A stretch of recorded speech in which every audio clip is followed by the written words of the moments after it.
Jump in a boy head like rabbit. Mother ball out, got the crime too tragic. Welcome to Owen Allen Media. Trinidad artist Youngstar 6, whose real name is Yasheen Alexander, has been arrested and charged with allegedly professing to be a gang member to promote a gang. Now, this one is a very interesting one because we are witnessing what could be a historic case.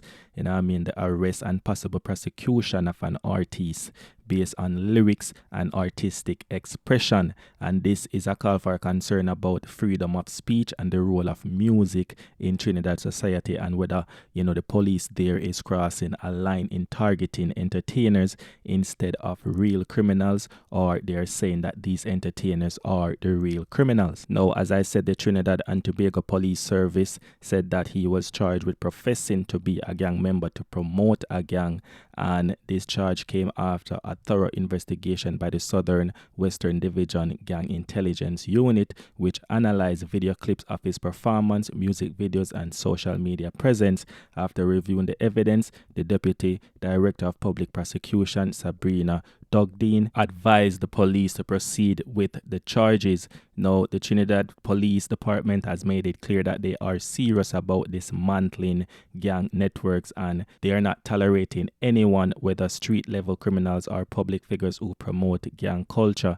Now, for me, this one is a very interesting one, especially that the DPP advised the police to go forward as what they call evidence of him being a part of gang and so on, when Erla Herwood Christopher was arrested without charges, and then the DPP said that the police should release Erla, you see, based on lack of evidence.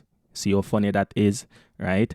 Now, this case, as I said, is a very interesting one, because does this mean that artists can now be arrested for simply making music? This is like freedom of speech versus the police crime prevention. And this one might be a first in Trinidad and Tobago, but I've seen cases like this happen elsewhere in the United States. You know, there have been attempts to use rap lyrics as evidence in criminal trials, like rappers like Young Thug and Bobby Shmurda have had their lyrics used against them in court, leading to debates about whether unfairly targeting blacks and hip-hop artists and rap artists. However, these cases involve artists with alleged direct ties to alleged criminal activity, right? And even in Jamaica, the government has placed broadcast bans on certain dancehall songs that glorify crime and violence, but they have not arrested artists simply for their lyrics. So this means that Trinidad and Tobago is taking things even further by criminalizing lyrics alone. If an artist actively participate in crime or gang activities, then of course the law should intervene. But if an artist is simply rapping or singing about what he sees in the community, does that justify an arrest of the artist? You know what I mean? It has always been a strategy and a move to blame Trinidad artists, to blame Trinidad for everything, and also to blame dancehall artists and blame dancehall music for everything, right? When we know at the end of the day, music is a reflection of reality, not necessarily an endorsement of crime and violence, because it pains me when I see authorities try to target these artists, whether Trinidad or dancehall artists. And many dancehall artists, hip-hop and reggae artists have used their music to talk about the struggles of the streets, not just, you know, not because they want to promote crime, but because that's what they know, that's what they see, that's what they grow up around, and they live in the ghetto. So why not the government or those people do better for the people who are struggling in these areas?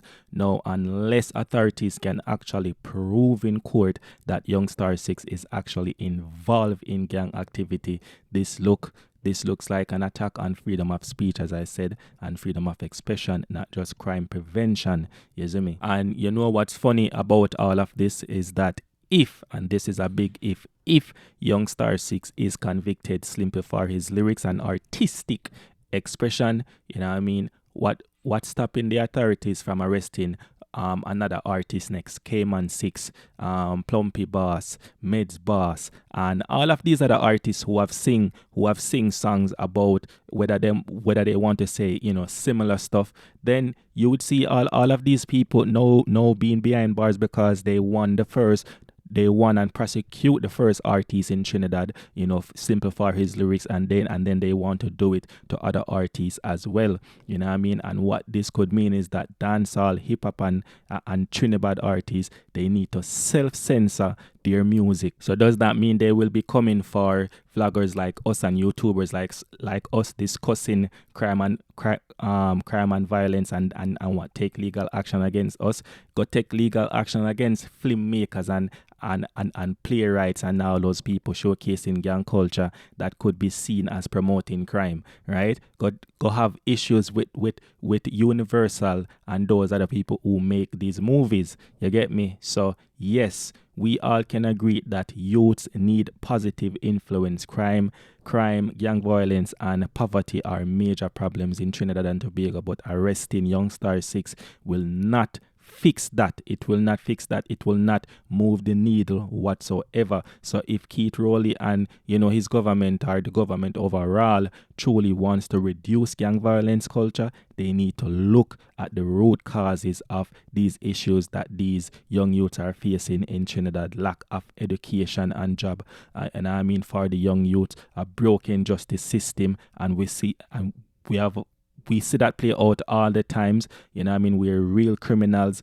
thrive, poverty and lack of community support programs and all of those other things. Instead of criminalizing music, why not invest in, you know, in other things that can uplift the youths? You get me? So, you know, and I mean, start some government initiative to help the young youths and even the young Trinidad artists also, and I mean, and let them contribute to the society in a positive way if that is the case. You know, I mean, collaborate with them, bring them to the table, have them at the table, have discussions, and all of these other things. Rather than targeting the youth, it won't solve Trinidad crime problem at all. You know what I mean? It only a distract from real issues and real criminals that are getting away with these type of things. So Youngstar 6 case is a wake-up call, because if Trinidad and Tobago allows an artist to be jailed for his lyrics, it could be the beginning of a new wave of artistic censorship in the Caribbean, because I know Jamaica love falla fashion monkey, right? So Jamaica could see something like this and then try to replicate it by prosecuting dancehall artists for said lyrics, and that will not be a good thing. We don't want the dictatorship and all of these, you know what I mean, cracking down on freedom of speech and expression. We don't like that. So while the police in Trinidad and Tobago has a duty to fight crime and violence, you know what I mean, because they have a real duty, and they have a big fight over there because, you know, Trinidad is one of those places where crime and violence is high, right? So while all of that, they must be careful about not to attack people's rights and people's freedom of speech in the process, unless an artist is proven to be directly involved in the same gangs that you are fighting, right? Then of course, you know, I mean, we can understand the situation like that, you know, I mean. But this case again is, you know, it needs serious attention, because they will not come, and no one in the government will come and defend the youth, whether even when they know that this thing is foolishness, they will not come and defend the youth, because they are afraid of how other government officials will look at them, you know what I mean. And that is the big problem there. We need people in the government who don't always see the youths as the issue, as the problem, but look at other areas that is affecting the youths and that cause the youths to quote unquote, you know, be what they claim the youths are. You get me? So them need to do the right thing in Trinidad, may I tell you. All right, that's the video for today. Owen Allen Media, we keep you informed.